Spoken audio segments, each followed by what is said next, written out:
Entonces, buenas tardes, caballero, ¿cómo va? Bien, señor, muchas gracias por acompañarnos aquí en el evento de hacerle un pequeño homenaje Ajá. a David Graeber. Sí, un homenaje que se llama Intergalactic Memorial Carnival for David Graeber. ¿Su merced cómo se enteró de este evento? Yo sigo en Twitter o seguí en Twitter a David y, y a la esposa, Anika Dubrovsky, una rusa. Ujú. Entonces, pues bueno, miraba ahí en lo que andaban ellos y claro, el 2 de septiembre, pues semejante noticia de que el hombre había fallecido, tuiteó ella, ¿no? Que había fallecido David en Venecia, estaban en unas vacaciones Ujú. y pues obviamente personalmente para mí pues fue sorprendente porque yo lo había acompañado en un evento en Zoom, hacía apenas como un mes y medio, una vaina que me invitó Cholet, Ajá. y él estaba ahí presente. Y pues hermano, un tipo que tiene 59 años de edad, ¿quién se iba a imaginar que fuera a morir así de esa manera tan repentina, ¿no? ¿De qué murió? Eh, Ella publicó el otro día ahí en Twitter la autopsia que expidió pues el hospital Ujú. de Venecia donde la atendieron un aneurisma, si no estoy mal. Ok, Sí, él venía como con problemas con dolores estomacales, ya. pero pues así el detalle, saber qué exactamente fue lo que le pasó, Pero no he logrado. podemos confiar que no es envenenamiento monopólico ni algún tipo de conspiración que atentó contra su vida. Esperemos que no, Esperemos que no. Muy bien. Sí, esperemos igual, que no. sí, no, como que las aguas en Venecia dicen que no son tan buenas, pero pues esperemos que no haya sido algo relacionado con intenciones pues, de acabar con la vida de este importante activista y anarquista de origen irlandés, creo, ¿sí? No, él nació en Nueva York. Ok, gringo entonces. Guillermo, digamos que a mí me sorprendió esta muerte porque yo me había acercado de Big River por otro lado, y es más como por el trabajo que yo hago enseñando teoría de arte contemporáneo, sobre todo. Hay una clase que dicto en la distrital que es como para ya niveles, para personas que superaron el ciclo básico de formación, donde básicamente trato de presentar procesos de producción artística post la crisis de 2008. Entonces, digamos que en todo ese proceso aparece el movimiento Occupy en Nueva York como casi sí como una vanguardia en términos de producción simbólica y de orientación política, y el nombre de Graeber sale ahí a relucir en varias ocasiones. Me había acercado entonces a él por esa vía, había visto cómo, por ejemplo, en los procesos de movilización y de construcción discursiva que se hicieron en este proceso de ocupación, pues resulta que básicamente era muy importante dentro del proceso de movilización tanto la generación de contenido, la producción de información. Buenas tardes, caballero. Buenas Ah, tardes. su merced, si quiere, por favor, cerremos micrófono ya después para opinar y esto damos como tiempos para que no se generen ecos y la transmisión pues quede bien grabada. Muchas gracias. Entonces venía Perfecto. comentando que la producción de discurso, la manera en que se divulgaba, la manera en que se enfrentaba a los medios de comunicación, por ejemplo, era muy importante dentro de esta movilización. Y en ese sentido yo destacaba y me llama mucho la atención dentro de ese proceso, la manera en que dentro del espacio de ocupación en Sucori Park, el eco, el que yo dijera algo y que otras personas que estaban delante de mí lo transmitieran al resto del grupo, era como una posibilidad de transmisión de discurso, no para imponer mi palabra como sujeto, perdón, como autor individual que imponía una verdad. Y por otro lado, las pancartas que se empezaron a hacer utilizaban materiales precarios, era como la pancarta de cartón, etcétera, y finalmente, para tratar con los medios de comunicación, se intentó eliminar la narrativa del líder individual, como del ideólogo que orienta al grupo y se encarga de tomar vocería. Entonces digamos que esos tres elementos me llamaron la atención, los puse, no, de hecho los vengo trabajando a lo largo del tiempo en esta materia y pues finalmente me enteré de la muerte de Graeber y un homenaje que le hicieron en Kaiser Report, que pues Max Kaiser se le dedicó un programa completo a presentar como posturas del anarquista, avances respecto a economía, etcétera, y finalmente, pues bastante compungido el señor Max daba cuenta pues de este triste hecho. ¿Qué puede añadir, Guillermo? Sí, definitivamente David jugó un papel importante en Occupy Wall Street. Ujú. Él ya venía haciendo esa labor, ¿no? Era un tipo que tenía muy claro la necesidad de pasar al campo de acción. Ajá, Su cuerpo teórico de alguna manera está sustentado en ese tipo de premisas, ¿no? ajá. Y siendo un hombre de la academia, logró traspasar fácilmente esa frontera porque tenía, repito, muy claro esa posición. Ujú. Fíjate que en Estados Unidos y en Europa, pero conozco el caso de Estados Unidos, después de todos estos movimientos de liberación de los años 60, los hippies, el movimiento femenino, la comunidad LGBTI, etcétera, Ujú. y el retroceso que se produjo después con el ascenso de las políticas neoliberales, Ronald Reagan, la izquierda se refugió en la academia. Ujú. Y la izquierda, obviamente, pues, o el pensamiento progresista, si lo podemos llamar de esa manera, encuentra pues, un nicho muy válido en la academia, pero uno ve que es difícil que los académicos salgan de ese nicho Ujú. y traspasen esas fronteras. En nuestro país es casi que un peligro, ¿no? Hacerlo, Sí. dadas las condiciones tan difíciles que representa ser un activista en esos campos. Pero Eh, igual, Guillermo, ya están matando a los académicos de izquierda. Digamos, el ejemplo de de este docente que trabajaba en Antioquia, que lo mataron creo que la semana anterior, ya muestra como que incluso los tentáculos asesinos están llegando incluso a las clases. El problema va a ser cuando nos maten dentro del salón, pero pues bueno, esperemos a que suceda. sí, o los matan o los judicializan. Ujú. Sin embargo, es muy interesante, digamos, esa coherencia intelectual de David de asumir ese liderazgo y además tiene una predisposición especial para enfrentarse a esos retos, ¿no? Porque lo que tú mencionabas en algún momento de manera breve, la horizontalidad del discurso cuando se trata de organizar este tipo de eventos y la idea de que desaparezca el líder o el caudillo, ¿no? David eso lo tenía muy claro, era una persona muy amable, muy querida, y en ese sentido, además vuelvo y repito, ese componente teórico, cómo logra traspasarlo al campo empírico de una manera pues, muy coherente, lo que le permitió pues en esos espacios convertirse en una figura muy importante desde el año 2000. Ujú. Estaba mirando que él cuando se realizó la tercera cumbre de las Américas en el año 2000 en Quebec, cuando había todo este proceso de integración liderado por Bush, respaldando todos estos tratados de libre comercio Ujú. que le apuntaban pues, al fortalecimiento del neoliberalismo en las Américas. David fue una persona muy activa y ahí él se inaugura como una persona que busca pues generar un contrapeso pues a estos discursos hegemónicos del poder político en América Latina, en todas las Américas, pues Ujú. en las Américas. Indudablemente que todo eso le dio una gran experiencia para que él desarrollara ese papel activo que terminó configurando en Occupy Wall Street.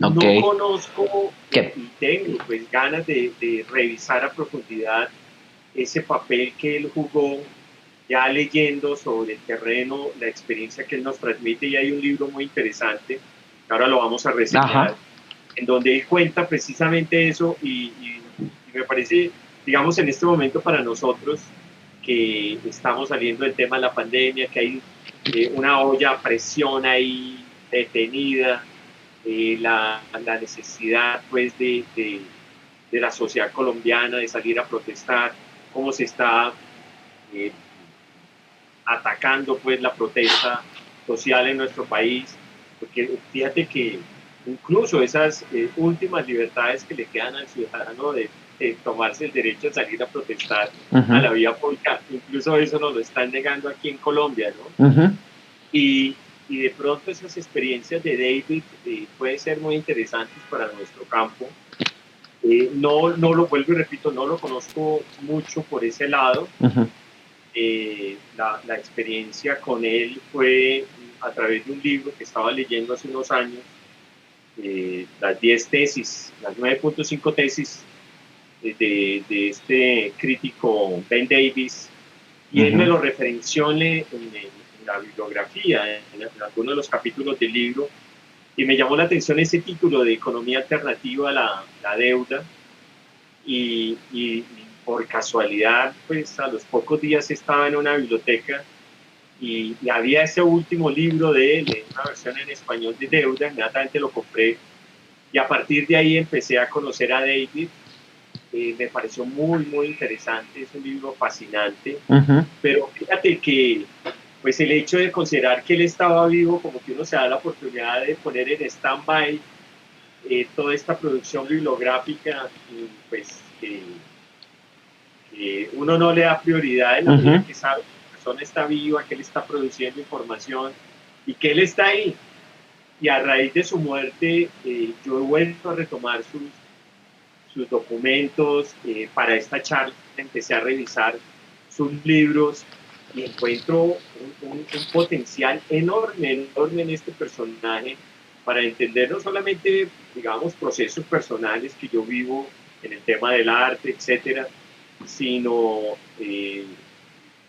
digamos, esa perspectiva del activista y una persona con una visión tan clara de lo que está pasando en este momento, porque pues, dadas estos procesos de globalización, lo que está sucediendo en otros lugares nos están afectando a nosotros, directamente a nosotros Ujú. y viceversa, ¿no?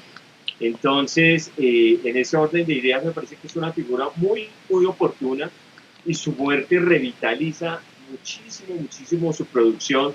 Y él mismo creo que lo decía en algún momento refiriéndose al libro de Deuda, de que seguramente nos iba a tomar mucho tiempo a los lectores asimilar lo que él estaba proponiendo en Ujú, ese libro y las mismas dinámicas de la sociedad global y hacia dónde vamos con todo este neoconservadurismo que está imponiéndose en el planeta, que ya se vuelve casi que dictatorial, son elementos que gravitan de manera latente en ese mensaje que David nos deja. Y en este momento es, resulta doblemente valioso esos aportes que él hizo ujú. y, y de ahí pues que personalmente pienso empezar a leerlo con mucho más detenimiento porque es un hombre que tiene como unas herramientas, nos deja unas herramientas muy valiosas para entender estos tiempos.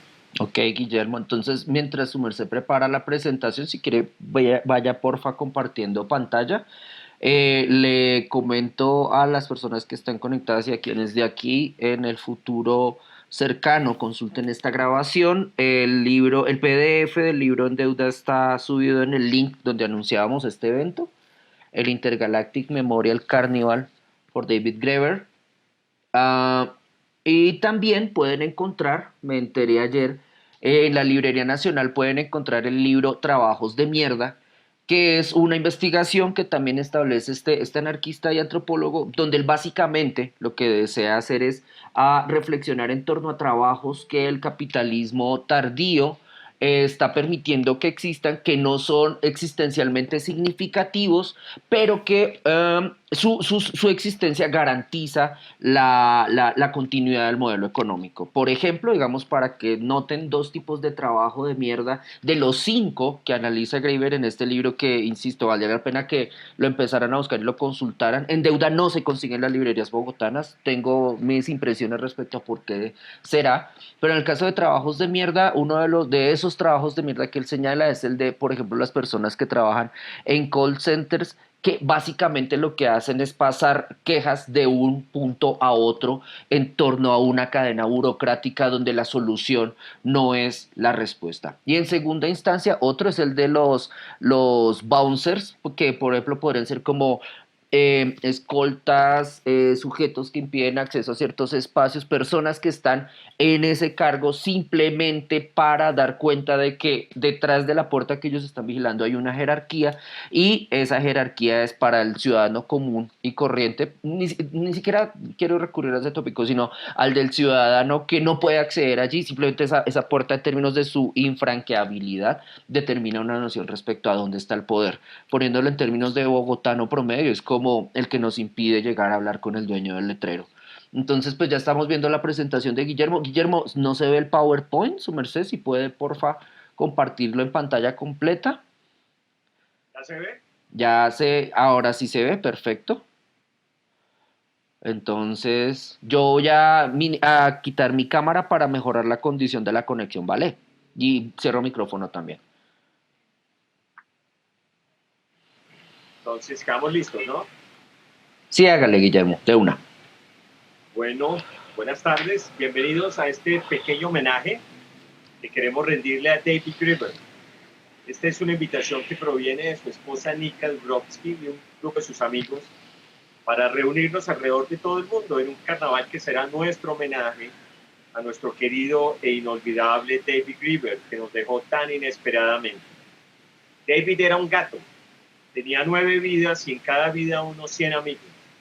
Cuando alguien lo conocía a través de Twitter, leyendo sus libros o asistiendo a sus charlas, muchos tenían de inmediato la sensación de conocerlo desde siempre, como si David pudiera ser tu amigo o incluso un familiar. Tal vez una característica de la familiaridad que inspira a David Graeber sea su prosa amable, de esa que se deja leer a pesar de tratar temas densos. David Rose Graeber murió en Venecia, Italia, el 2 de septiembre de este año. Como académico, Graeber fue profesor adjunto en la Universidad de Yale desde 1998 hasta mayo de 2005, cuando el Departamento de Antropología decidió no renovarle el contrato. Dado el prestigio académico de Graeber como antropólogo, sus seguidores denunciaron el carácter político del despido. En diciembre de 2005, Graeber acordó dejar la universidad después de un año sabático remunerado.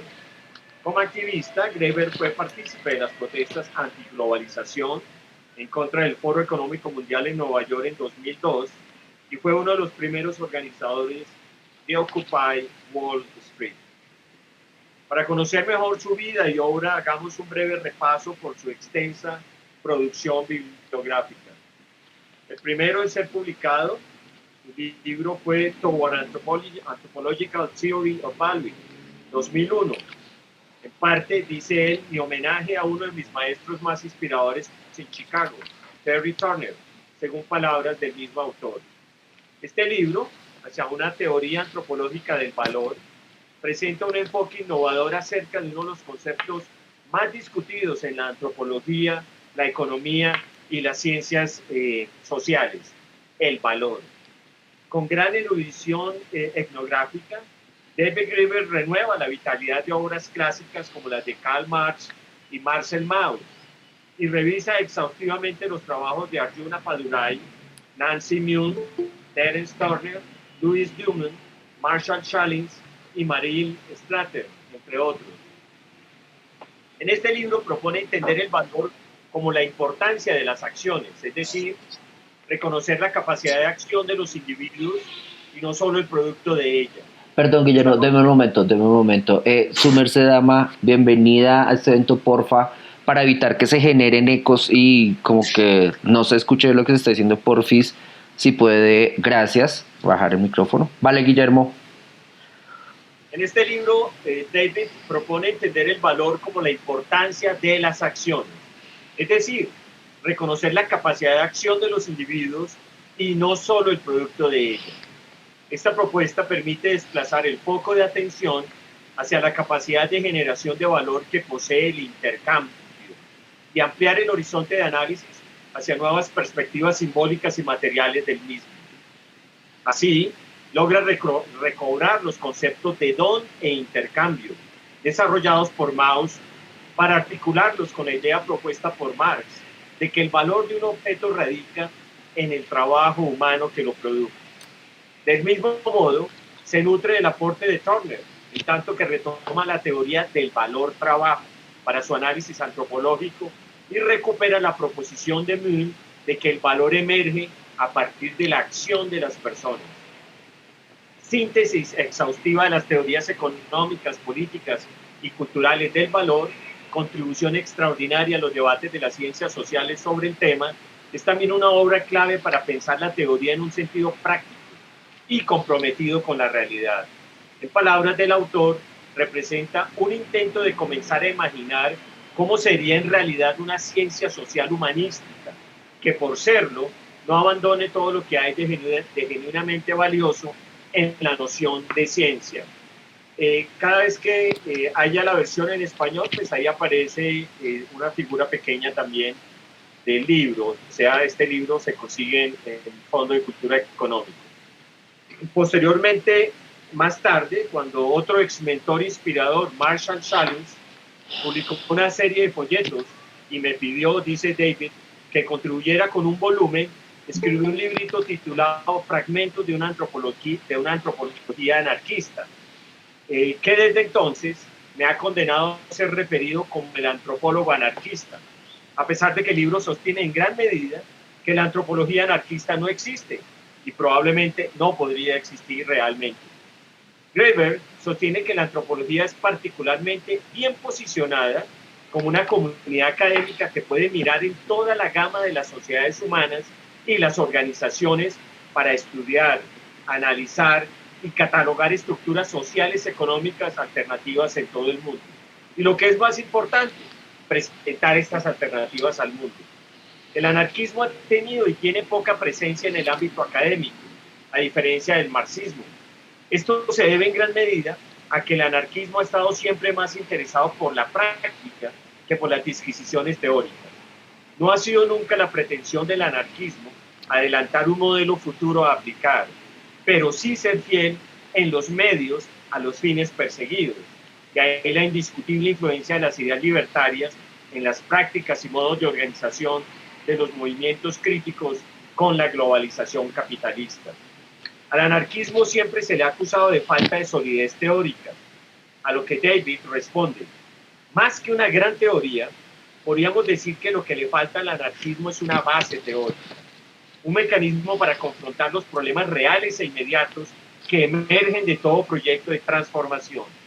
Así que el propósito del presente ensayo no es otro que el de dar respuesta a la pregunta: ¿qué tipo de teoría social puede ser realmente de interés para que podamos crear un mundo en el cual la gente sea libre de administrar sus propios asuntos? La antropología ha tenido siempre una cierta afinidad con el anarquismo, con el que tuvo lazos más o menos estrechos a comienzos del siglo XX, puesto que los antropólogos son el único grupo de científicos sociales que conocen las sociedades sin Estado que existen en la actualidad.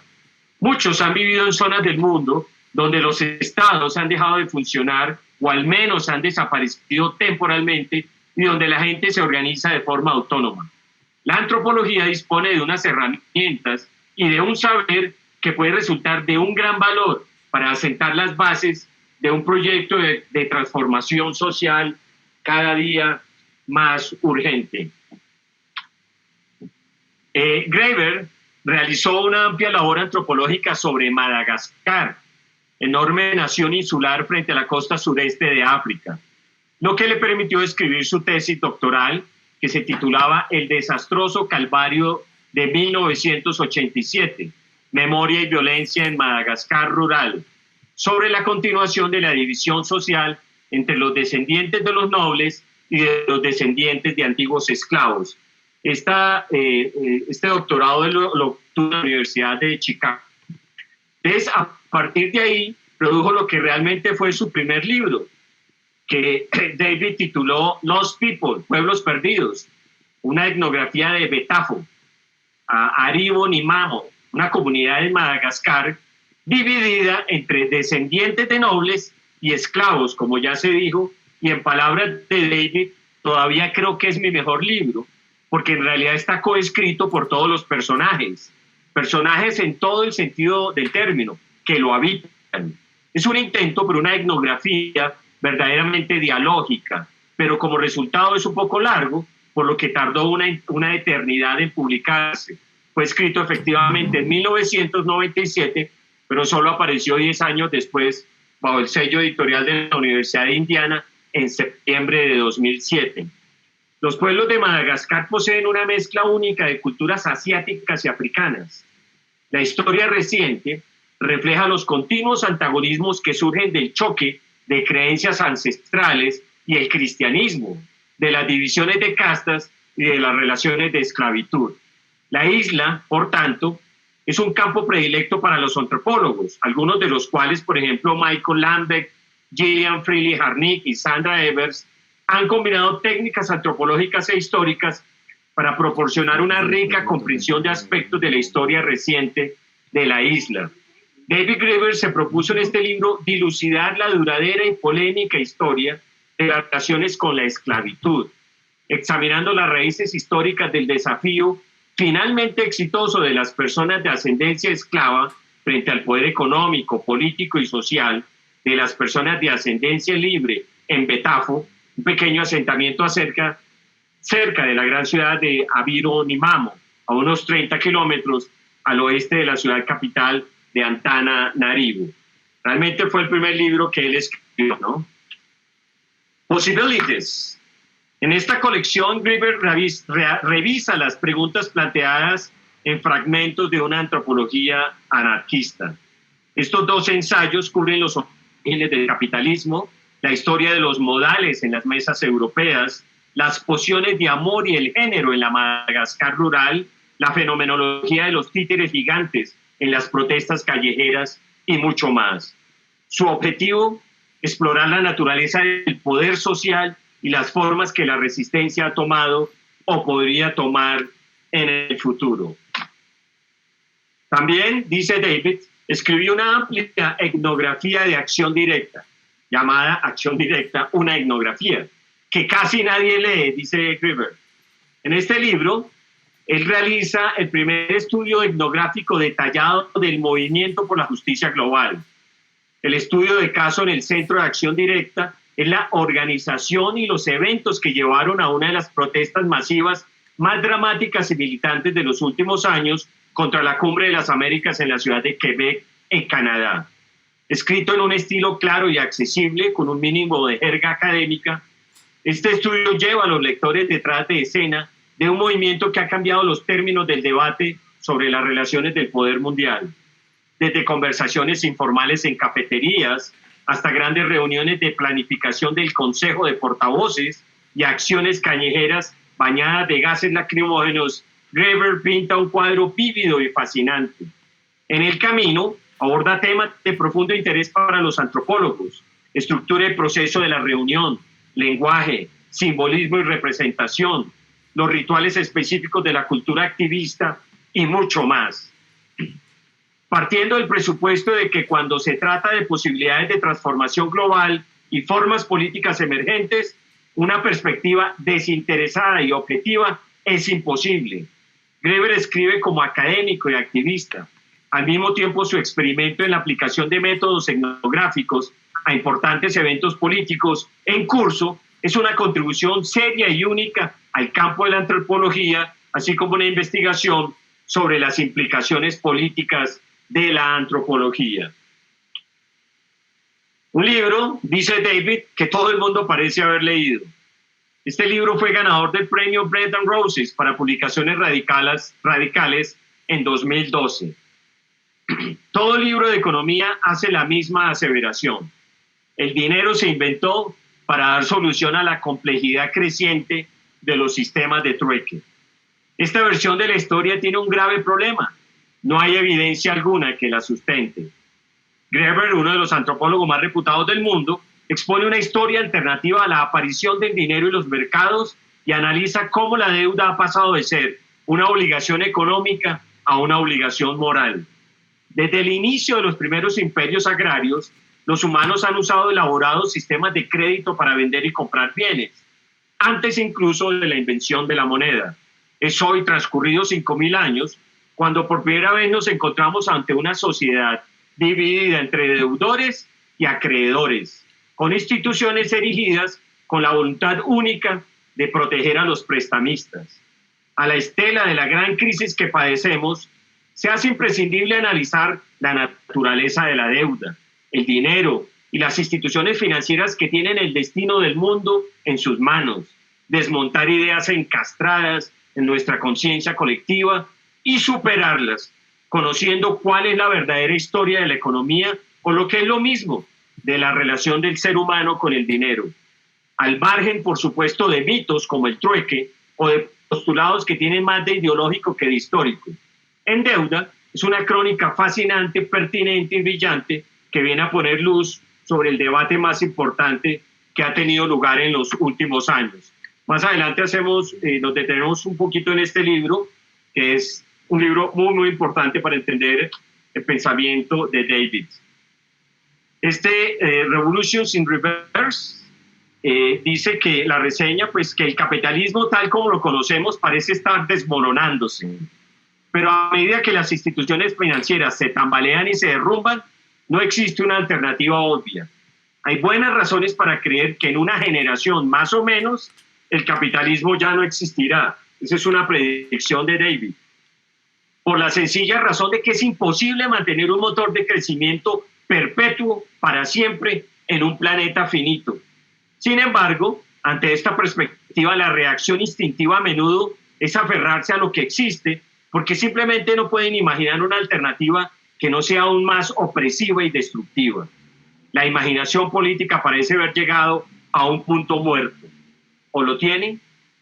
En esta colección de ensayos, David explora un amplio conjunto de temas que incluyen estrategia política, comercio global, deuda, imaginación, violencia, estética, alienación y creatividad.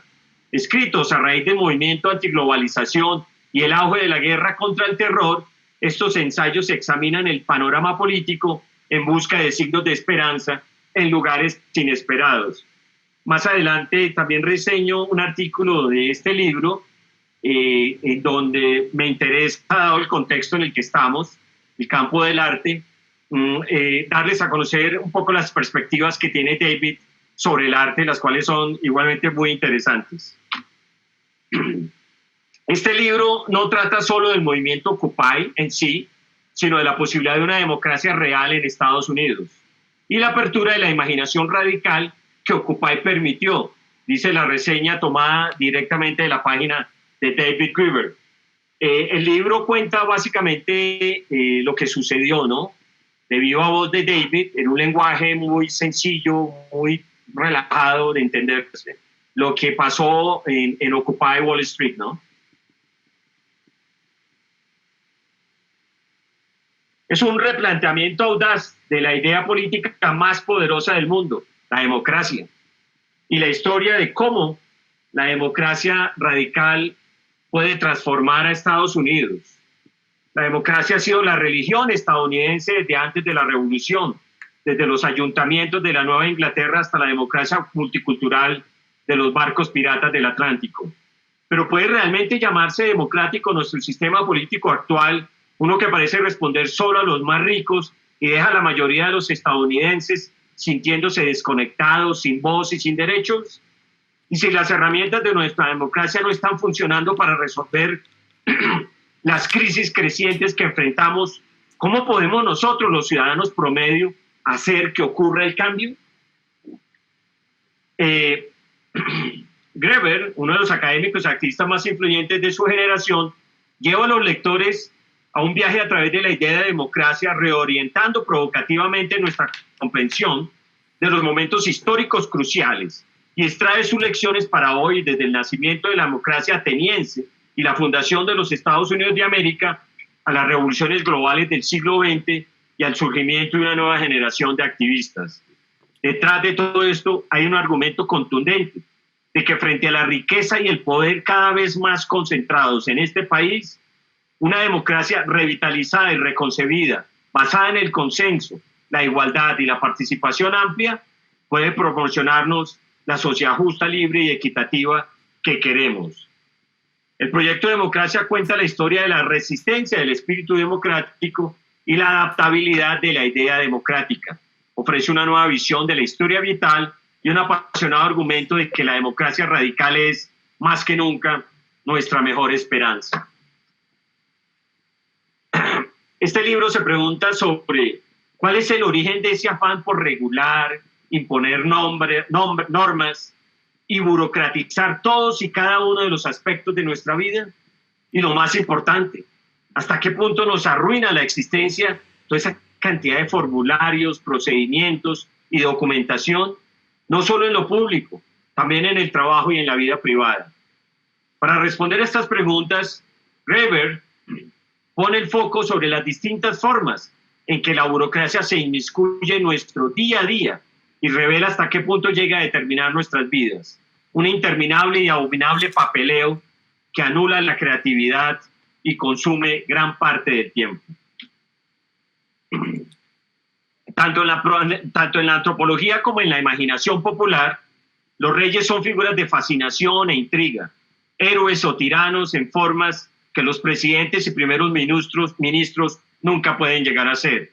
Esta colección de ensayos de dos de los antropólogos más distinguidos del mundo, Graeber y Marshall Chalins, explora lo que realmente es la realeza, histórica y antropológicamente. Como muestran, los reyes son símbolos de algo más que soberanía. De hecho, el estudio de la realeza ofrece una ventana única a los dilemas fundamentales relacionados con la naturaleza misma del poder, el significado y la condición humana. Este, que es uno de sus últimos libros, se pregunta David, ¿su trabajo tiene algún sentido para la sociedad? En la primavera de 2013, Graeber hizo esta pregunta en un ensayo lúdico y provocativo titulado Sobre el fenómeno de los trabajos de mierda. El artículo se volvió viral.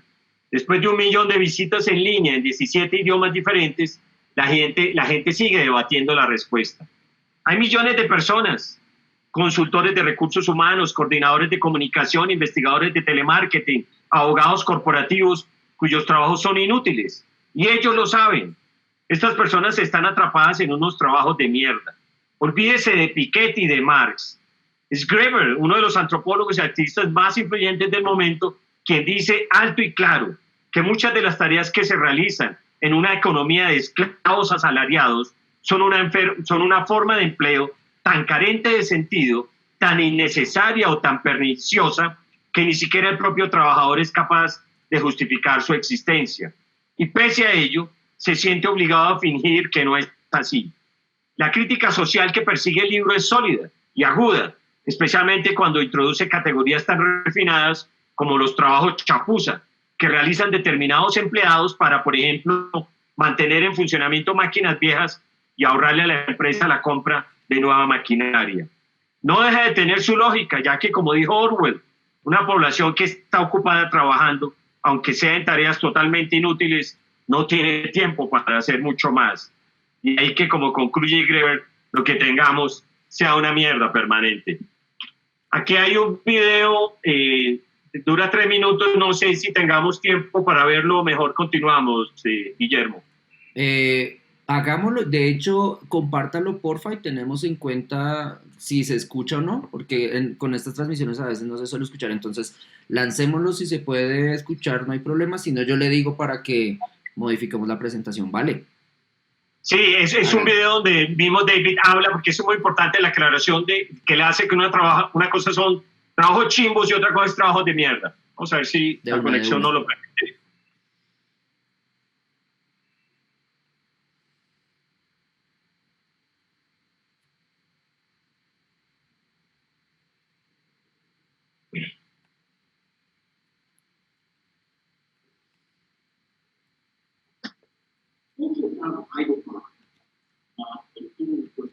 Guillermo, no se oye bien. ¿Es posible que en la opción de compartir pantalla su merced le dé compartir solamente la navegación de ese video, YouTube? Para que el audio salga bien, quiero decir.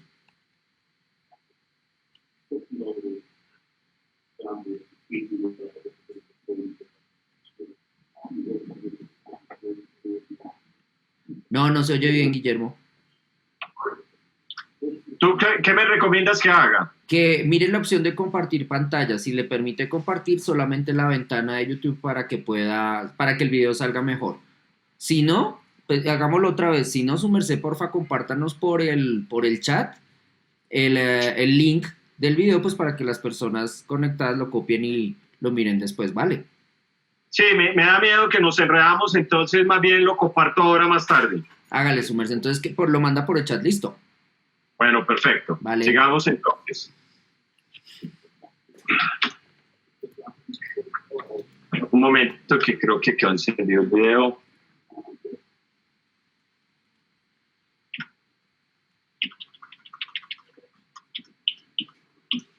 Estos son 4 libros, no alcancé a reseñarlos, hacen parte de su producción bibliográfica. El manual para las ocupas, un libro sobre Rojava. David, dice una de las cosas que me fascina de este personaje, estuvo apoyando bastante a los kurdos y se involucró directamente en apoyo logístico a la lucha de esta minoría étnica en esa frontera entre Turquía e Irak, si no estoy mal. Otro libro, Investigaciones Militantes, Teorización Colectiva, y el Manual de Operaciones para los que resisten la deuda. Este es una cosa muy interesante, este libro, porque hay algunos activistas ahí de Nueva York, artistas, que tomaron estos fundamentos teóricos de David para crear un colectivo que lucha, ¿no?, con el tema de la deuda de los estudiantes, ¿no?, de las escuelas de arte, que pues para lograr sus estudios, etcétera, terminan en esos procesos debiendo $180,000, $200,000 al sistema, y son artistas que en algún momento pretenden manejar discursos radicales, pero la deuda se vuelve una forma de censura, ¿no? Porque seguramente si usted hace arte radical no va a tener con qué comer porque no vende obra que nadie le va a comprar o el sistema no le va a comprar por asumir posturas antisistema, ¿no? A manera de despedida, las últimas palabras de David sobre su producción bibliográfica son esas, ¿no? Estaba trabajando con el arqueólogo David Ringroad en una serie de trabajos que reinventan por completo la cuestión de los orígenes de la desigualdad social, empezando por la forma en que se enmarca esta cuestión. Después de eso, ¿quién sabe? Entonces, miremos un poco el libro Deuda. Vamos a hacer un resumen muy rápido. Es un libro bastante extenso de 500 páginas, portado en una muy rigurosa investigación bibliográfica que consume buena cantidad de páginas del libro, ¿no? Eso es algo muy interesante de esta publicación. La deuda es uno de los grandes temas de nuestros días, y comprender la forma en que no solo impulsa el crecimiento económico, sino en cómo también puede utilizarse como un medio para generar ganancias y ejercer control, es fundamental para comprender la forma en que nuestra sociedad realmente funciona. La contribución de David a este debate consiste en aplicar la formación que tienen los antropólogos a la comprensión de un fenómeno que a menudo se considera desde un punto de vista estrictamente económico. En este sentido, el libro puede considerarse un buen ejemplo de la habilidad del pensamiento crítico para la resolución de problemas. El principal objetivo de David es socavar la narrativa dominante que ve la deuda como el resultado natural y en general saludable del desarrollo de un sistema económico moderno. Reúne evidencia que respalda posibilidades alternativas y sugiere que el fenómeno de la deuda surgió no como resultado de la introducción del dinero, sino al mismo tiempo con la existencia del dinero. Esto a su vez permite a Greber argumentar contra la noción predominante de que la economía y el Estado son entidades fundamentalmente separadas. Más bien dice, los dos nacieron juntos y siempre se han entrelazado, siendo la deuda un medio para imponer el poder estatal y el de la élite. Para Greber, esta evaluación de la evidencia apunta a una fuerte solución potencial. Debería haber más disposición para cancelar la deuda y una mayor participación pública en el debate sobre la deuda y sus implicaciones morales. El libro pregunta si nuestro sistema económico y moral y su moral son justos. Como escribe Graeber, este libro es una historia de la deuda, pero también utiliza esa historia como una forma de hacer preguntas fundamentales sobre cómo son o podrían ser los seres humanos y la sociedad humana. Para hacer esto, el libro hace una mirada crítica en algunos de los mitos fundacionales de la economía moderna. También ofrece diferentes formas de pensar sobre las economías utilizando los conocimientos de la antropología. Desde la época del influyente economista escocés Adam Smith, 1723-1790, la economía se ha fundamentado en la idea de que las relaciones humanas se basan en el intercambio, en cambiar una cosa por otra. Graeber dice que esto hace que parezca como si nuestros vínculos con la sociedad, incluso con el cosmos mismos, pudiera imaginarse en los mismos términos que un trato comercial. Uno de los temas centrales del libro es el argumento de Graeber de que el intercambio no es lo más fundamental de la humanidad. Smith, que fue pionero en la economía como campo de estudio, argumentó que el dinero se creó en la antigüedad para hacer más conveniente el trueque. En un sistema de trueque sin dinero, algo se intercambia directamente por otra cosa, de modo que dos personas pueden hacer negocios juntas solo si cada una tiene algo que la otra necesita. Graeber sostiene que no hay evidencia que demuestre que el dinero se creó para este propósito. Smith también afirma que el Estado y el mercado libre, un sistema económico en que las partes son libres de comprar y vender bienes y servicios sin interferencia del gobierno, son fuerzas opuestas. Graeber, por otro lado, dice que los dos nacieron juntos y siempre se han entrelazado. Él dice que el principio mismo del intercambio surgió en gran parte como un efecto de la violencia y que el dinero y los mercados tienen su origen en el crimen, la recompensa, la guerra, la esclavitud, el honor, la deuda y la redención. Este es un tema importante en el libro. Al mismo tiempo, Graeber usa su experiencia en antropología, estudiando la sociedad humana, creencias y prácticas, para discutir la base moral de la vida económica. Sugiere que los seres humanos a lo largo de la historia hacen intercambios entre diferentes tipos de interacción económica entre sí. De estos diferentes tipos, el intercambio, argumenta Graeber, generalmente ocurre entre extraños. Graeber también describe las diferencias entre la economía de mercado y la economía anterior al mercado, a la que llama la economía humana. Las economías humanas son sistemas económicos que se preocupan principalmente no por la creación de riqueza, sino por la creación, destrucción y reordenamiento de los seres humanos. En estas economías, el dinero no se usa para comprar cosas, sino para mantener relaciones entre las personas. Cuando los estados y los imperios introdujeron sistemas de mercado, el intercambio se convirtió en la principal forma de interacción entre las personas. El argumento final en el libro es que el dinero y la deuda han alternado históricamente entre formas virtuales y físicas. Graeber dice que esto demuestra que el dinero, la deuda y el sistema del capitalismo, en el que el comercio, la producción y la propiedad están en manos privadas, no son una parte fundamental de la naturaleza humana. Son creaciones sociales que se pueden deshacer. La deuda se publicó por primera vez en 2011 y se escribió en una época de agitación económica mundial, cuando muchos ya estaban cuestionando la equidad del sistema económico dominante. Dos grandes crisis económicas juntas han demostrado el impacto devastador que puede tener una deuda excesiva en la calidad de vida. La crisis financiera mundial del 2008 fue causada en parte porque las instituciones financieras prestaron a muchas personas mucho más dinero en hipotecas de lo que posiblemente podrían reembolsar. La respuesta del gobierno a la crisis se centró en estabilizar el sistema financiero mediante el rescate de los bancos, en lugar de proporcionar alivio a la deuda de las personas.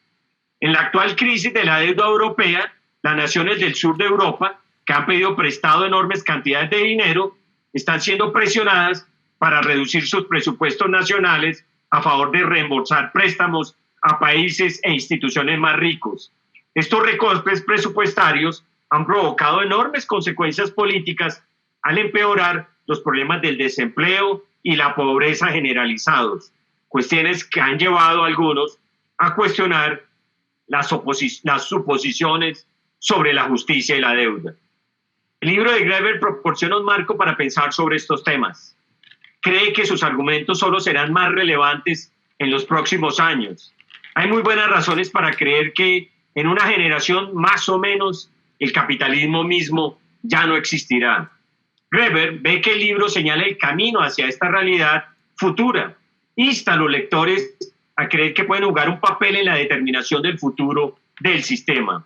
Lo que he estado tratando de hacer en este libro no es tanto proponer una visión de cómo será precisamente la próxima era, sino abrir perspectivas, ampliar nuestro sentido de posibilidades para empezar a preguntarnos qué significaría empezar a pensar en una amplitud y una grandeza acorde a los tiempos. El autor aporta nuevos conocimientos importantes sobre estos problemas económicos, examinándolos a través de la lente de la antropología. Si bien el libro no prescribe más políticas que el simple alivio de la deuda, rápidamente se convirtió en un éxito en los círculos activistas internacionales. Y Graeber se ha posicionado como una voz influyente en los debates no solo sobre la deuda, sino también sobre el tipo de sociedad en la que deberíamos aspirar a vivir. Bueno, este es un libro suficientemente extenso que daría para hablar muchísimo tiempo, pero bueno, no lo voy a aburrir. Ya creo que con esta introducción quedamos, como dicen en la costa, picados de culebra con este personaje. Me llamó la atención mirar la perspectiva de David que tiene sobre el arte. Y su señora, Nika Durovsky, rusa, artista, ella me compartió 2 artículos que publicó Influx, que es este, y tiene una segunda parte que es el siguiente. Aquí podemos, para más adelante, si hay espacio, estoy trabajando en la traducción de este artículo que está publicado en el libro de Revoluciones en Reversa. Y es un análisis muy interesante que él hizo de una charla que se dio en la Tate Britain en el año 2008, donde participaron pues estos pesos pesados del pensamiento italiano postlaboral, de la teoría postlaboral, como son Toni Negri, Bifo Berardi, Mauricio Lazzarato y Judy Rebel. Ahí tiene una parte de ese artículo, un análisis muy interesante sobre el arte contemporáneo. Yo voy a parar aquí para que pues, nos oigamos un ratico más, y si hay espacio pues podemos leer esos textos. Hay uno, por ejemplo, muy interesante en el libro de deuda sobre una perspectiva que él tiene de las relaciones humanas, ¿sí? ¿Cuáles son esos ejes de las relaciones humanas?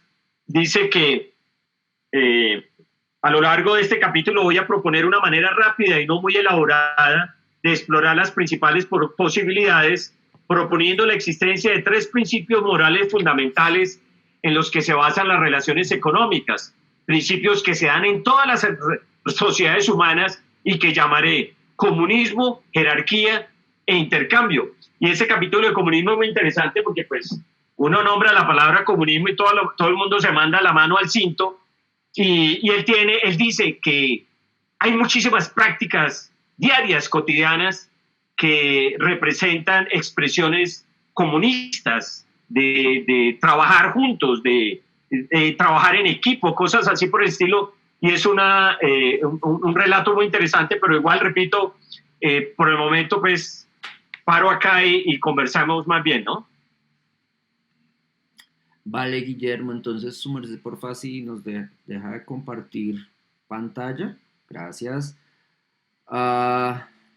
Básicamente yo quisiera, digamos, como para redondear esta introducción, quisiera volver al libro En Deuda, que es como el que mayor difusión ha tenido en contextos como el nuestro y al que más atención le hemos dedicado, pues por parte de Guillermo Villamizar y pues a través de recomendación de él por parte mía. Me gustaría resaltar 2 elementos que Graeber menciona en este libro, y es que, por un lado, la idea de deuda, él no lo que su merced decía, Guillermo, como que la distingue entre la deuda comercial y la deuda moral, pero él dice que uno de los efectos perversos de la lectura que se le ha dado a la deuda, sobre todo desde el proceso de debilitamiento del Estado que impulsan Thatcher y Reagan en los 80, pero que esto venía de mucho más atrás. Él menciona, por ejemplo, el caso de Nixon, cuando elimina el patrón oro y reemplaza la posibilidad de intercambiar divisas a través del valor del dólar, pues del dólar como moneda universal. Graeber dice que dentro de contextos neoliberales, y aquí el modelo neoliberal colombiano podría ser caber perfectamente, la idea de deuda se asume moralmente. Entonces, si yo debo, si yo Guillermo Vanegas debo, es porque hice lo necesario para entrar a deber, y si no pago esa deuda, soy malo, soy un mal ciudadano, no merezco crédito no en el sentido de que me den más plata, sino crédito en el sentido de que yo genere confianza. Y entonces en ese punto, Graeber me parece que esa lectura también atraviesa todo el libro en deuda. Él dice como en muchos casos los teóricos clásicos de la economía liberal, de neoliberal, perdón, los que siguen la escuela de Chicago, los que siguen a Friedman, etcétera, o a los bienes a von Hayek, etcétera. Él dice, estos autores recuperan esa idea de deuda como lo que el sujeto humano debe por incorporarse en un entorno social que le preexiste, y dice que esa lectura de deuda comercial igual a deuda moral permite que nosotros, los ciudadanos que en este momento estamos debiendo, asumamos un castigo y asumamos y aceptemos ese castigo para someternos a pagar esa deuda la cantidad de veces que nos exijan.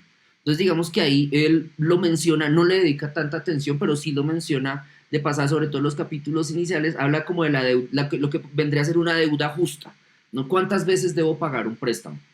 ¿Cuántas veces, si yo soy estudiante de artes y quiero, estudiante de artes de país tercermundista como este, y quiero estudiar en los Estados Unidos, cuántas veces debo pagar la deuda de $150,000 que voy a adquirir con Colfuturo u otras lacras, digamos, no sé, ICETEX, Bancolombia, cualquier ampón que me dé el dinero? ¿Cuántas veces le tengo que pagar ese dinero y cómo lo voy a pagar con recursos generados a partir de una práctica artística, como usted ya lo mencionaba, que por ejemplo quiere hablar de la estructuración socioeconómica y política de este contexto? Entonces, a partir de ahí, como estableciendo esa lectura constante de deuda y deuda moral y el sujeto que no paga como sujeto malo, Graeber llama la atención respecto a la etimología de redención, es decir, como el sujeto redimido es aquel que puede recuperar aquello que puso en prenda para que le prestaran dinero. Pero digamos que en entornos como el de los practicantes cristianos o los católicos, la noción de redención tiene que ver con una liberación en la vida eterna o una liberación que se va a dar por el sacrificio de alguien. Y entonces Graeber ahí, manejando muy bien su enfoque de historia de las mentalidades, historia de las religiones e historia de la deuda, nos recuerda cómo en el caso del Jesucristo de los cristianos, este Dios encarnado hombre paga una deuda con su muerte, pero después va a resucitar, mostrándole a los sujetos de esa agrupación ideológica que si siguen ciertas pautas de comportamiento y se entienden de cierta manera la deuda que tienen por estar en el entorno donde están, podrían llegar a la redención, pero después de muertos. Es decir, nunca van a disfrutar de puta libertad. Sin embargo, Graeber también, extendiendo esa lectura respecto a la idea de la deuda que nosotros adquirimos, de la deuda que adquirimos por existir en un entorno social, él recupera la lectura de Michel Aglietta, André Orléans y Bruno Terret, tres teóricos franceses que teorizan, que desarrollan la teoría de la deuda primordial, sobre todo la formulan para el contexto de creación del euro, de la moneda única europea, y lo que él dice es que estos autores recuperan nuevamente la lectura de los Vedas y los Brahmanas para recuperar reflexiones antiguas, metafísicas, súper abstractas, cercanas a lo divino, relacionadas con la deuda, y donde básicamente se establece culpa igual pecado igual deuda, condenación al pagar eternamente esta deuda, pero sobre todo, y es aquí como donde me llama la atención el hecho de qué manera se puede romper ese ciclo, él empieza a establecer preguntas como, por ejemplo, ¿quién va a cobrar esa deuda?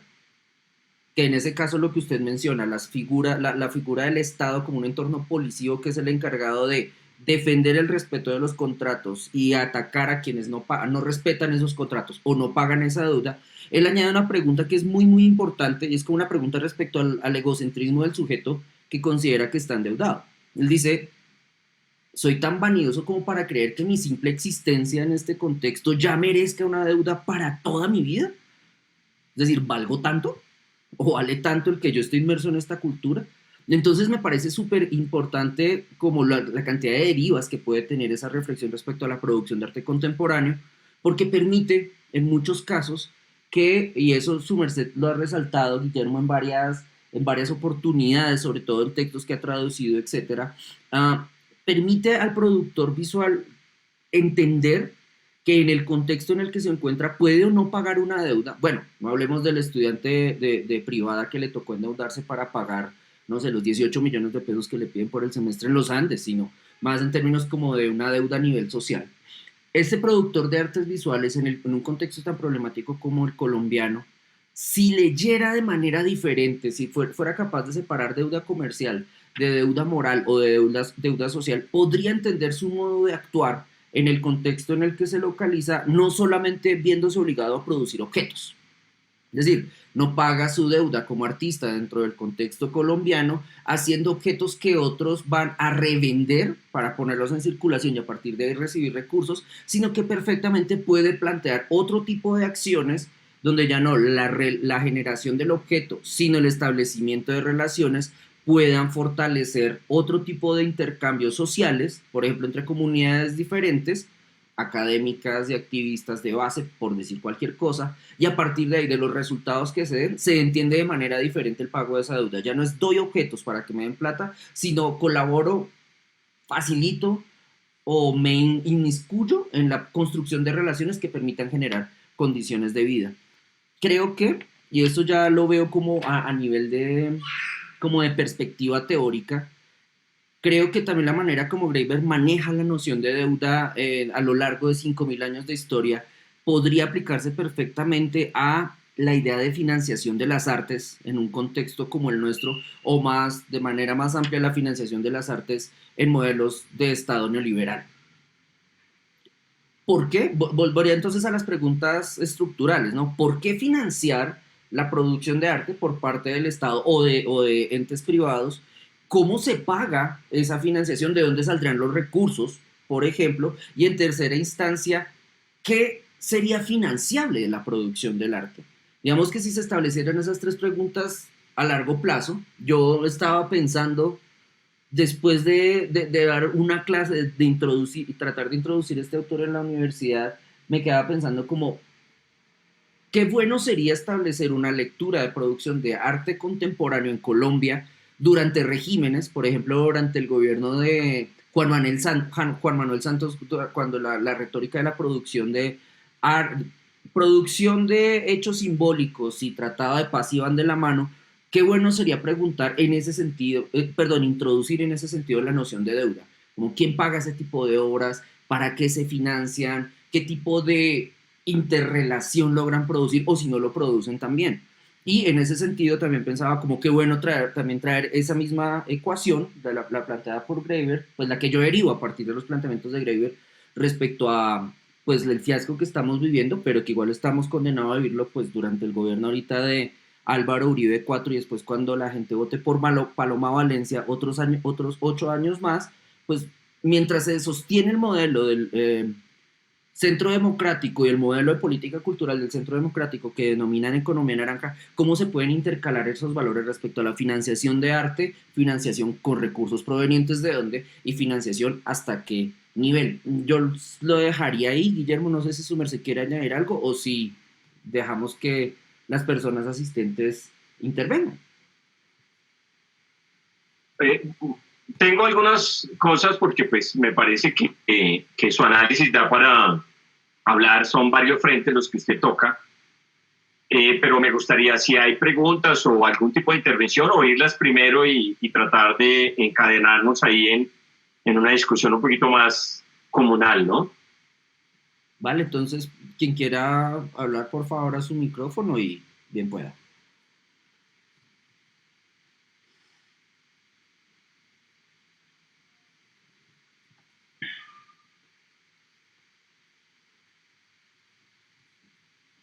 Hay algo muy importante que David... ¿Tiene el micrófono cerrado, Guillermo? Sí, no, pensé que alguien iba a intervenir. Digamos, resumiendo, voy a hacer un resumen forzado del planteamiento de David. La deuda es una construcción social, ¿sí? Y curiosamente el libro arranca con una invitación que él recibe de un amigo para participar en una reunión en la abadía de Westminster, imagínense. Y él dice que se sentía incómodo. Entonces el padre Green, que era el anfitrión, le dijo, venga, le voy a presentar aquí una muchacha que seguramente tiene muchas cosas de qué hablar. Y entonces era una activista que tiene una ONG que trabajan temas de conseguir recursos para apoyar gente muy pobre en Londres y mitigar la pobreza, etcétera. Entonces, ella en algún momento, él le comenta pues de todo su trabajo que ha venido haciendo y toca el tema de la deuda. Y de los países con economías muy parecidas a la nuestra, que terminaron supremamente endeudados. Entonces, ella le dice en algún momento, pero es que pidieron la plata. Y cuando usted pide la plata, hay que pagarla, ¿sí? Entonces, esa frasecita que ella le dijo a él, el que tiene deudas, la plata hay que pagarla, la deuda hay que pagarla, ¿no? Esa es una premisa incorporada, digamos, en el ADN social, ¿sí? De nuestras comunidades, de nuestros países, de nuestras sociedades, como sujetos que somos parte de un conglomerado social, ¿no? Eso pareciera que no tiene discusión. Pero entonces David, en su libro y con las herramientas antropológicas, hace todo un recorrido desde 5.000 años hasta el momento para decir cómo será ese proceso de considerar que uno tiene que pagar sus deudas, ¿sí? Cómo se instaura en el ADN social esa premisa que es peor que cualquier mandamiento de los 10 del cristianismo, ¿no? Entonces, ahí empieza con un tema, el recorrido pues es muy largo, con la deuda primordial que usted citó, y es que cuando uno nace, primero que todo lo inscriben en una religión y en una familia, ¿no? Entonces, si usted ya sale endeudado con sus papás, usted le debe la vida a sus papás, ¿sí? Y por otro lado está la deuda de la religión. Un señor se sacrificó por nosotros para eximirnos del pecado. Y ahí se empieza a construir esa narrativa tan fuerte que lleva muchos años más adelante a considerar el tema de los créditos, las hipotecas, el tomar prestado dinero, etcétera, a convertirse en una situación que no tiene discusión. Pero cuando usted mira el reverso del decorado y empieza a entender cómo la deuda y cómo el origen del dinero y ese tema del Estado, y cuando él lo dice muy claro, hay dos cosas que me parecen muy claras del libro, que son, por ejemplo, cómo destruye el mito del trueque. Siempre nos han dicho a partir de Adam Smith, que es el creador de la ciencia económica, él era un señor que dictaba clases de moral en la universidad, era un filósofo, Adam Smith, y él termina escribiendo eso, La riqueza de las naciones, que es el libro que se inventa el origen pues de la economía como ciencia. Entonces, estos académicos, estos economistas dijeron, no, es que existía el trueque.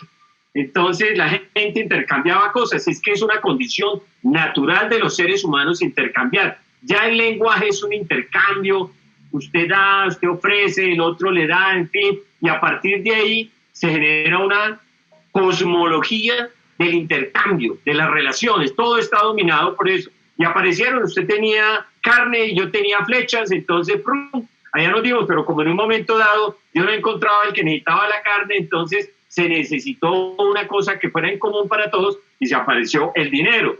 Y a partir de la aparición del dinero aparece la deuda, que es una cosa ajena al Estado. Le echan a uno descuento. Y una de las cosas interesantes del libro es que David, él resalta que ya los antropólogos venían diciendo desde hacía mucho tiempo atrás que no existe en toda la revisión que ellos hacen de sociedades, de diferentes tipos de sociedades que investigan los antropólogos, no existe el país del trueque. No existe una sociedad en donde dijeron, es que estos eran los genios del trueque, en donde mire cómo se organizaban sin tener dinero. Eso no existe. Entonces, esa desmitificación del trueque es muy interesante porque a partir del mito del trueque entonces inmediatamente aparece el dinero, ¿sí? Y aparece el dinero como una cosa, y un mecanismo de intermediación entre las actividades de negocios de los seres humanos en los cuales el Estado no debe intervenir. Pero lo que David también desmonta más adelante es que la relación entre este tipo de intercambios y el Estado son fundamentales, están supremamente entrelazados. Entonces, David más adelante explica que ya una vez interiorizado de nuestras ADN, el tema de la deuda, el tema del dinero, la aparición de los intercambios económicos, etcétera, aparece un elemento muy importante, y es, una vez definimos que existe el Estado y existe el dinero, ¿cómo se puede empezar a explicar los orígenes de la deuda y cómo hay sociedades tan endeudadas? Entonces él cita, por ejemplo, el caso de Haití en un momento que todos lo conocemos. Haití fue un país de negros muy valientes. Yo creo que Haití, dentro de la historia negra, de la historia de las sociedades negras en América, fueron de los primeros que sentaron precedentes muy importantes, e incluso en algunos momentos hasta inspiraron a Bolívar y cosas así por el estilo. Y Haití, se toma el atrevimiento de liberarse del yugo francés. Francia había invertido hacía muy poco, antes de la revolución haitiana, había invertido una gran cantidad de plata en el tema del azúcar y en la industrialización. Eran como los comienzos de los procesos de industrialización, y le invirtieron mucha plata porque el azúcar era el petróleo de la época, y hicieron unas inversiones. Claro, los haitianos negros pues se liberan de los franceses y dicen, esta joda es nuestra, ¿cierto?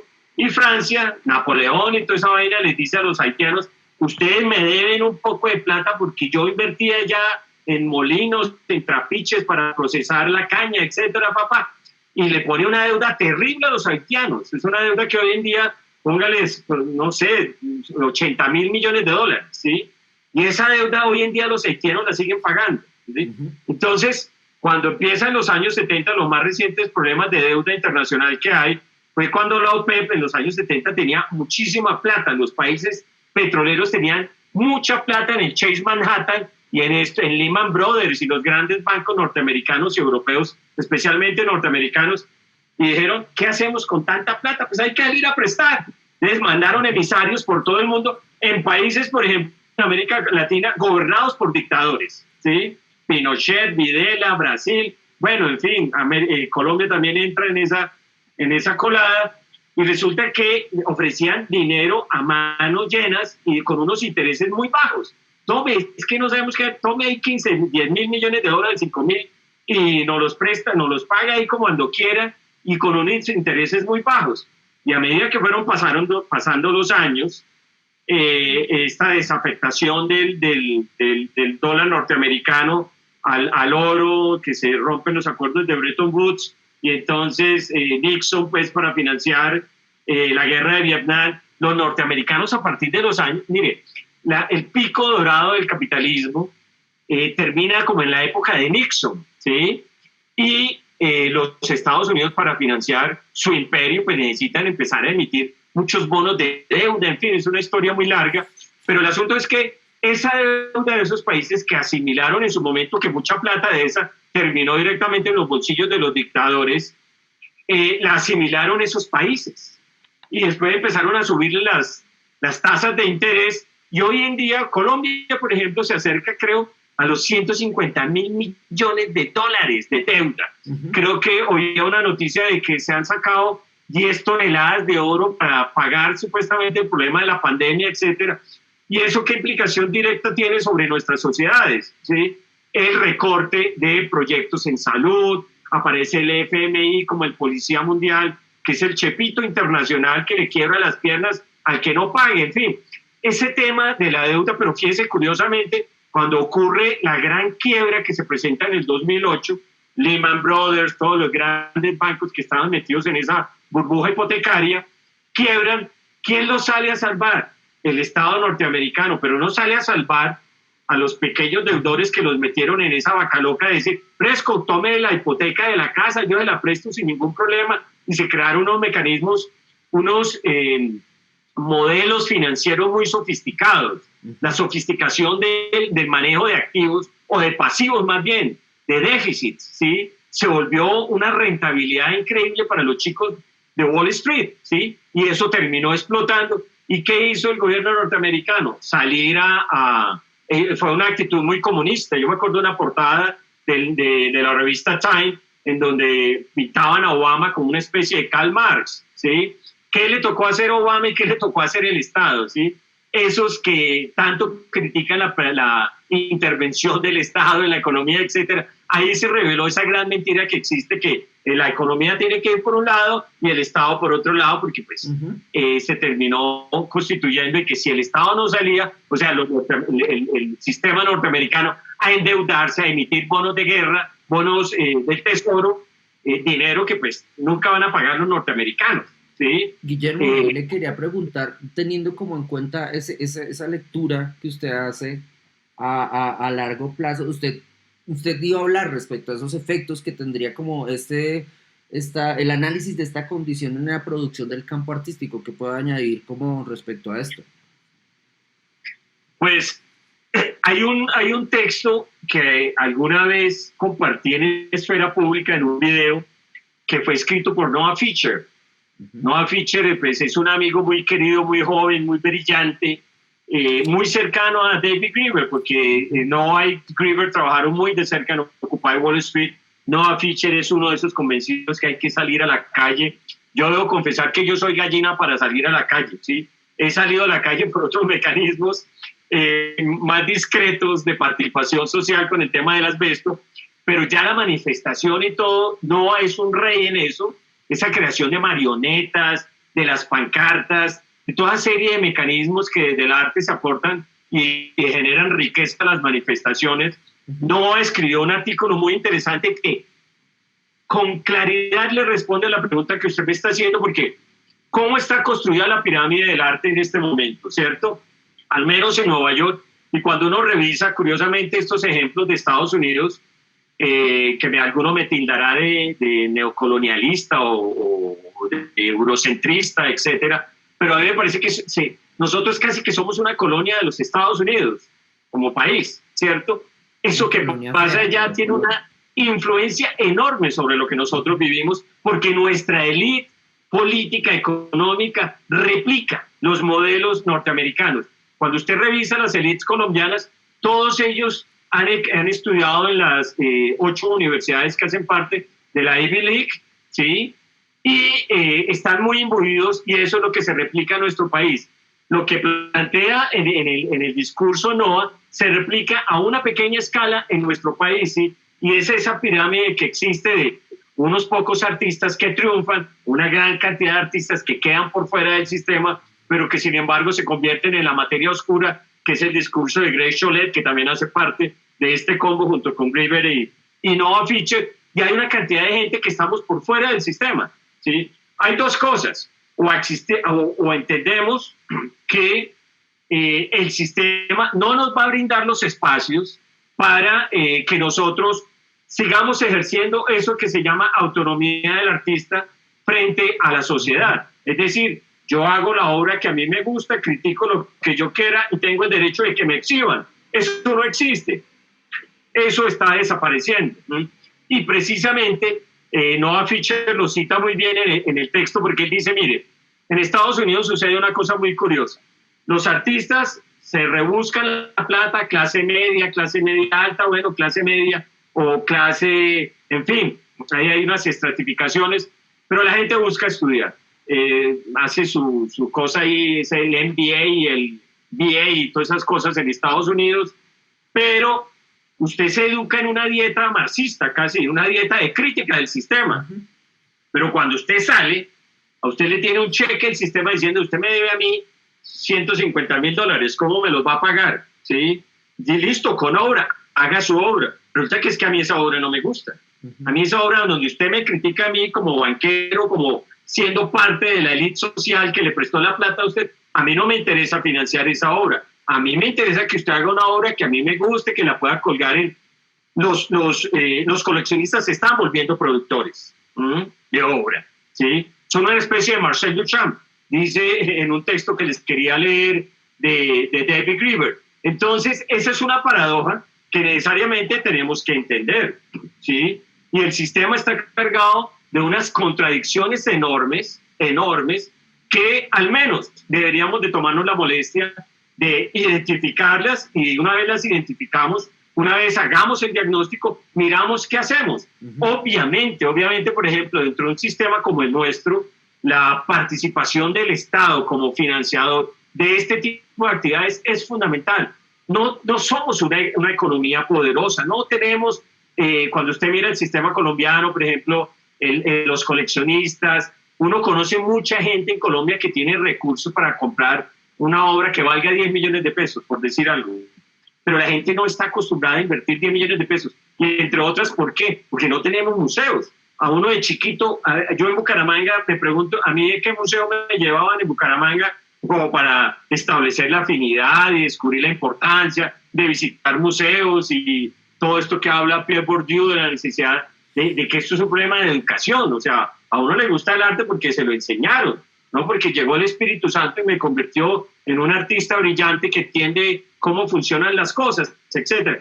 Entonces, ese diagnóstico yo creo que no lo hemos hecho en Colombia, ¿sí? Sobre las contradicciones inherentes que hay en el sistema, y especialmente en el campo del arte, que es una de las actividades de la estructura, digamos, de los estudios sociales, que traspasa unas fronteras, que no se limita simplemente a entender una técnica, a generar una experticia a partir de la técnica, sino que la técnica es un instrumento que le permite a usted entender la sociedad y demás. Si usted mira los currículos de las facultades de arte, bueno, no los conozco a profundidad, pero me imagino que estudian esa sopa marxista revolucionaria de la que habla Noah Fisher, y bueno, pues ahí salen una serie de muchachos con una mirada crítica frente a una sociedad que los menosprecia, que no les interesa, porque ese tipo de crítica, lo vemos diariamente, no le interesa el tipo de sociedad que tenemos. Frente a ese diagnóstico, pues, o sea, esto es un prediagnóstico. Frente a ese tipo de situaciones vale la pena que nos miremos frente a ese espejo horrible, crudo, y digamos cuáles pueden ser las posibilidades de estos artistas jóvenes que uno ve con tanto entusiasmo asumiendo su carrera, los padres dispuestos a respaldar esas iniciativas, endeudándose, etcétera, para terminar en un completo fracaso, porque si usted mira toda la cantidad de muchachos que salen de las universidades este fin de año, ¿qué van a hacer después? Bueno, integrarse en el sistema de economía naranja, ¿sí? Terminar de publicistas, ayudar a diagramar libros, hacer parte de la materia oscura y de alguna manera ser neutralizados por el sistema y perder uno de los elementos fundamentales que tiene el arte, ¿no? La capacidad de generar crítica al interior del sistema. Vale, Guillermo, muchas gracias. Nuevamente, si alguien desea participar, o si no, yo creo que tenemos como ya hemos cubierto, vamos casi para hora y media, Guillermo. Entonces, si alguien más quisiera añadir algo, o si no, pues podríamos dejar acá. No sé qué quiere decir su merced.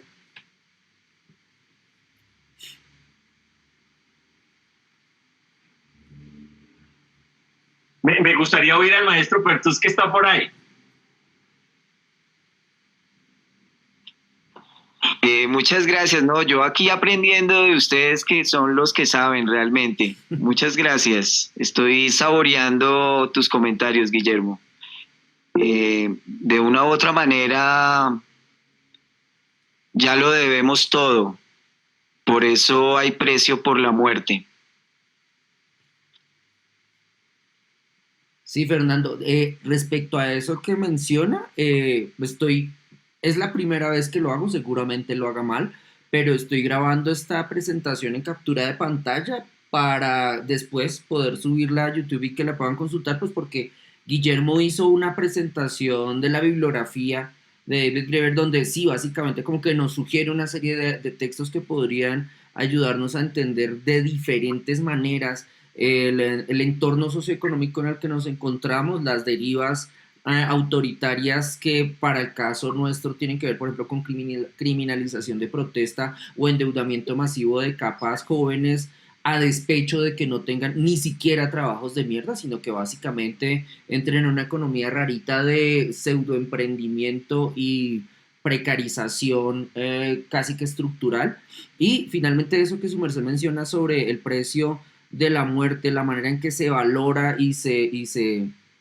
se establece incluso la distribución de recursos y generación de réditos sociales respecto a esa economía de muerte que hay en el país, sí, Graeber podría darnos luces. De hecho, estoy intentando recordar el nombre de una antropóloga que me recomendó leer Nadia Granados, donde el concepto sí lo recuerdo. La antropóloga habla de sujetos endriagos que vendrían a ser esos jóvenes de la economía del nuevo narcotráfico mexicano, quiero decir nuevo, es decir, Chapo Guzmán, de Chapo Guzmán en adelante, sujetos que se vinculan a economía de la muerte, que deben de una manera diferente, entran otra vez en un sistema de deuda, no del bancario, pero sí otro más a nivel simbólico de pago de lealtades, y que se vinculan deliberadamente, es decir, de manera consciente en esta economía de la muerte, participan de ella, obtienen recursos, obtienen visibilidad social y a cortísimo plazo pues terminan también muertos.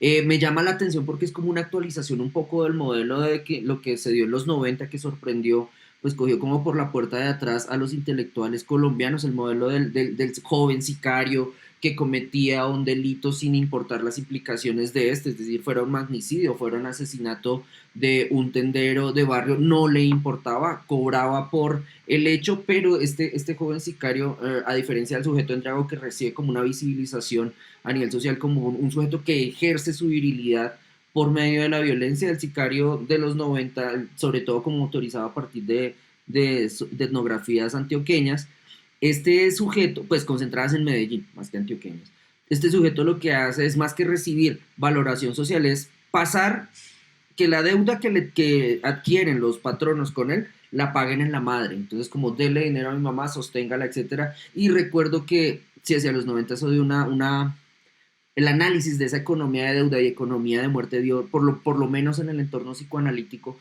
permite una serie de lecturas para entender qué era lo que estaba sucediendo en la sociedad antioqueña o paisa o de Medellín para que aparecieran estos sujetos y sus efectos sociales. En el caso de esta antropóloga, que sigo pensando su nombre, pero no lo recuerdo, que me recomendaban a Granados, entonces, ¿cómo se opera eso en la virilidad actual de ciertos sujetos que integran ejércitos de mercenarios, sobre todo en el entorno del tráfico de drogas mexicano, y trayéndolo acá, igual, cómo esa deuda regula prácticas del cuerpo, usos del cuerpo, por ejemplo, en procesos de movilización. Me llamaba la atención lo que decía Guillermo sobre el hecho de que es gallina para movilizarse. Yo, en lo personal, también considero que dentro del rol que ejerzo como docente en el entorno universitario donde me encuentro, sé que salir a manifestarme, por ejemplo, verme inmiscuido en una manifestación donde se violenta uno de estos buses de Transmilenio o se violenta uno de estos espacios de violación y tortura que llaman CAIS, perfectamente si soy capturado en una movilización de ellas, el castigo que obtendría en términos sociales o laborales sería la pérdida de mi trabajo y por lo tanto ingreso inmediatamente a la deuda. Si no tengo trabajo como docente, pues cómo carajos puedo pagar esta conexión a internet y de ahí en adelante mi propia supervivencia. Y en ese sentido sí, yo, ahí siguiendo recuperando a Graeber y trayéndolo como un poco para cuestionar la posición mía respecto a salir a la calle, a hacerme presente para dar cuenta de mi incomodidad con este entorno, sé que si me manifiesto en el modelo actual y se me criminaliza por lo que sea que se me acuse dentro del contexto de la protesta social actual, seguramente desde de parte de la institución el favor que me devuelven es quitarme el trabajo, es decir, hacerme ingresar otra vez al entorno de deuda. Pero de todos modos, sí me parece importante que consideremos, frente a esa criminalización que se está dando en la protesta social y el modus operandi que hay, tanto de unos actores como de los otros, a mí me parece que la comunidad artística siempre contamos con recursos para crear alternativas que rompan con, por ejemplo, ese criterio de criminalización, ¿no?, que hay. Eso de las marionetas gigantes, por ejemplo, me parece un ejemplo interesante porque puede convertirse casi como en la avanzada, en la vanguardia de un frente que se protege, que mantiene integrados al grupo que no participa. Yo, por ejemplo, yo me pregunto, en Francia, fíjate, allá acaban con todo y no ha habido un solo muerto todavía.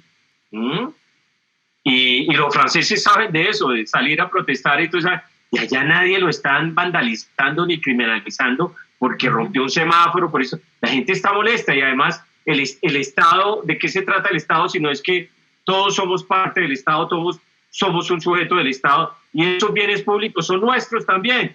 Si los destruimos, pues es que hay que oír el problema de por qué la gente está molesta, pero esa discusión no se da. Si aceptamos, vale la pena considerarlo, de que el nivel de criminalización de la protesta civil no violenta está llegando a un tal que lo que quieren realmente es que no haya gente que hable, que se reúna de la manera más civilizada en la Plaza de Bolívar a decir, óigame, es que lo que ustedes están haciendo me parece que es terrible. Hay que buscar mecanismos que garanticen esa participación sin que se les dañe el libreto a ellos de esa pretendida criminalización que siempre están buscando, ¿no?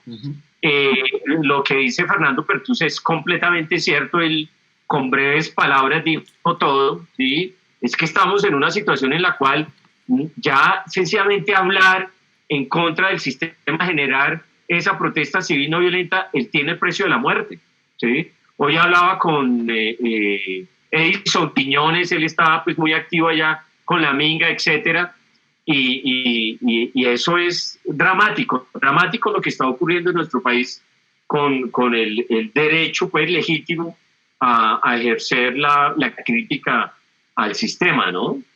Pero metemos por ese lado, terminamos llorando porque es muy dramático lo que está ocurriendo. Sí, Guillermo, sin embargo, sí recomendarle a las personas que están escuchando esta presentación que no pierdan de vista que a pesar de que vamos a terminar llorando, pues es necesario tomar mucha agua para tener muchas más lágrimas que derramar y no, sin embargo, no por ello no dejar de analizar el contexto en el que nos encontramos, sobre todo porque más allá, o no más allá, sofisticando el hecho de la acción directa, de estar presente en el espacio público para lograr desencadenar actos o hechos que sean significativos a la vez que criminalizables por parte del Estado, sí es necesario y válido que la lectura del artista que quiera cuestionar este contexto se haga presente con rutas alternativas de circulación. Considero que lo que sucedió ahorita que usted hablaba de la Minga, de Edison Quiñones, etcétera, considero que, por ejemplo, lo que sucedió en el caso de Popayán, donde un grupo de ciudadanos, integrantes también de una comunidad originaria, se organizan para establecer un acto plenamente simbólico para derruir una escultura que consideran no adecuada para el emplazamiento que tiene, es un componente claramente simbólico y que podríamos extender al campo de las artes, no tanto para que el video sea adquirido por coleccionistas o ingrese a la colección del Banco de la República, sino más respecto a la manera en que se piensa estratégicamente el símbolo al cual atacar, la acción mediante la cual se da ese ataque y los resultados que esto tiene y por supuesto las respuestas que dan estas comunidades respecto a la persecución a la que se ven sometidos por parte de los medios de comunicación, que pues son criollos, y los dirigentes políticos que en el caso de Popayán, a pesar de que sea un alcalde del Polo Democrático, pues nada, entran a hablar un lenguaje de élites de persecución de este tipo de movilizaciones. Les recuerdo, el 12 de octubre... Perdón, Guillermo, mira, Guillermo, históricamente, pues la colonización lo que hizo fue quitar al cacique Payán que iba en ese sitio. Sí, estaba destinado y se hizo la escultura, el monumento del cacique Payán y decidieron realmente los colonos quitarlo. Sí, entonces... eso es lo que pasa cuando la historia, o sea, sacan la noticia de que se quita este monumento, pero no se habló de lo que pasó siglos atrás. Y yo creo que ese dolor que tienen todas las comunidades del sur, más que todo de nuestro país, que han sido asesinadas y desaparecidas siempre, pues ya no aguanta más, y es un ejemplo que más bien deberíamos seguir todos. Sí, eso era lo que yo quería decir. Mañana es 12 de octubre y pues yo creo que chévere prepararse unas bolsas de pintura por lo menos para botarle a las dos esculturas que hay de Cristóbal Colón acá en Bogotá, ¿no? La que está en la 26, que recibe a todos los turistas que pues llegaban con coronavirus aquí a Bogotá antes, y una que está cerca al Cantón Norte por la séptima. Entonces es chévere ir mañana a acompañar al señor Cristóbal Colón. Y bueno, no sé si ya paramos ahí, ya. Sí, hay un texto de David, bueno, aquí esto es un comercial con Guillermo. A mí me encanta pues adelantar estos procesos de traducción. Creo que ya se publicó la primera de precisamente que habla de cómo desde el campo del arte se pueden generar acciones directas. Hay múltiples maneras de buscar las acciones directas. Hay el de neoliberalismo, ya lo publicamos, el del inglés, no. Se publicó la semana pasada, Guillermo. Ah, bueno, listo. Queda uno de Chantal Mouffe, que es muy interesante. Y me comprometo, pues, a hacer una primera traducción de David Graeber, de ese análisis que él hizo de la presentación de los pesos pesados del poslaboralismo italiano, Toni Negri, Lazzarato y Bifo Berardi, para acompañar un poco desde el campo de la producción de ideas el asunto espinoso, complejo y difícil para nosotros de generar acciones directas en el espacio público, ¿no? Vale, Guillermo, muchas gracias. Entonces les agradezco a quienes estuvieron presentes por dedicar este domingo a reflexionar en torno a la obra del señor David Graeber, o a escuchar reflexiones en torno a la obra de David Graeber, y después, por favor, a producir actos simbólicos que den cuenta de ello.